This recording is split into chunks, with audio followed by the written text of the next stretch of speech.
Hello friends, మన Indian సినిమాలో డ్యాన్సులు ఎలా మొదలయ్యాయో తెలుసా? ఇండియన్ సినిమాలో సాంగ్స్ డ్యాన్సులు అనేవి చాలా కామన్గా ఉంటాయి. మీరు వేరే కంట్రీస్ మూవీస్ చూస్తే ఇలాంటి సాంగ్స్ కానీ డ్యాన్సులు కానీ పెద్దగా కనిపించవు.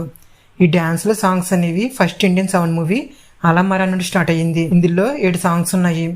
డైరెక్ట్గా షూటింగ్ లైవ్లో ఆ మూవీలో యాక్ట్ చేసిన యాక్టర్స్ ఈ సాంగ్స్ పాడారు. స్పెషల్గా కొరియోగ్రఫీ లాంటివి ఏమి లేకుండా జస్ట్ బేసిక్ మూమెంట్స్ లాంటివి ఈ మూవీలో ఉంటాయి. 1939లో వచ్చిన రైతు బిడ్డ అనే తెలుగు సినిమాలో ఫస్ట్ క్లాసికల్ డ్యాన్స్ పర్ఫార్మెన్స్ని చూపించారు. ఇది తెలుగు సినిమాలో క్లాసికల్ డ్యాన్స్ని పరిచయం చేసిన మొదటి చిత్రం. 1935లో వచ్చిన భాగ్యచక్ర అనే బెంగాలీ మూవీలో ఫస్ట్ టైం ప్లేబ్యాక్ సింగర్స్ పాడిన పాటలకు యాక్టర్స్ లిప్ సింక్ ఇస్తూ యాక్ట్ చేశారు. తర్వాత ఇదే సినిమాని దూప్ చౌహాన్గా హిందీలో రీమేక్ చేశారు. ఇది హిందీలో ఫస్ట్ మూవీ. తెలుగులో అయితే 1943లో వచ్చిన భాగ్యలక్ష్మి అనే సినిమాలో ప్లేబ్యాక్ సింగింగ్ని ఫస్ట్ టైం యూజ్ చేశారు.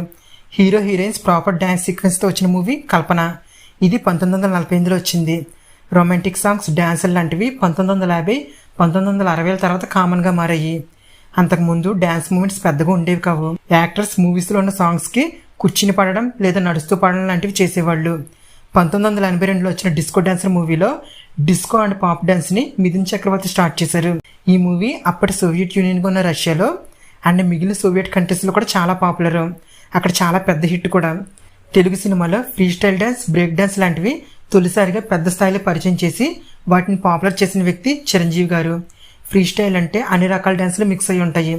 Break dance, western dance, stylish dance, high energetic dance, folk, entertain moves ఇలా చాలా రకాల డ్యాన్సులు మిక్స్ అయి ఉంటాయి.